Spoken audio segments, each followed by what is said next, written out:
முருகன், சாந்தன், பேரறிவாளன் உள்ளிட்டோரை விடுவிக்க முயற்சி எடுப்பதாக தமிழக அரசு காட்டிக்கொள்வது தேர்தலை மனதில் கொண்டு வெளிப்படும் அறிவிப்பு என திமுக பொருளாளர் மு.க.ஸ்டாலின் விமர்சித்துள்ளார்.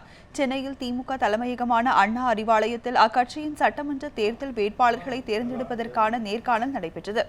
இந்த நேர்காணலுக்கு பின்னர் செய்தியாளர்களை சந்தித்த மு.க.ஸ்டாலின், தேர்தல் தேதி அறிவித்த பின்னர் திமுக கூட்டணி உறுதி செய்யப்படும் என்றார்.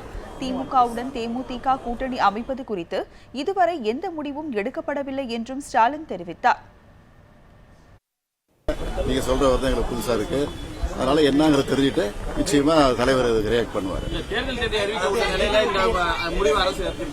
எல்லாமே இப்ப ஜெயலலிதா பொறுத்த வரைக்கும் எந்த அறிவிப்பா இருந்தாலும் சட்டமன்றத்தில் 110 அறிக்கை படிச்சாங்கல்ல, அது மாதிரி பண்ணிட்டு இருக்காங்க. இப்ப தேர்தல் வரதுனால என்ன இஷ்டமான அறிவிப்புலாம் கொடுத்துட்டு இருக்காங்க. மக்களுக்கு இது நல்லா தெரியும்.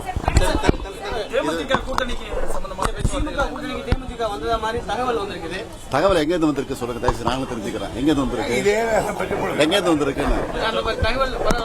இல்ல, உங்கள மாதிரி மீடியாக்கள் தான் இந்த பிரச்சாரத்தை பண்ணிக்கிட்டு இருக்கிறாங்க. அது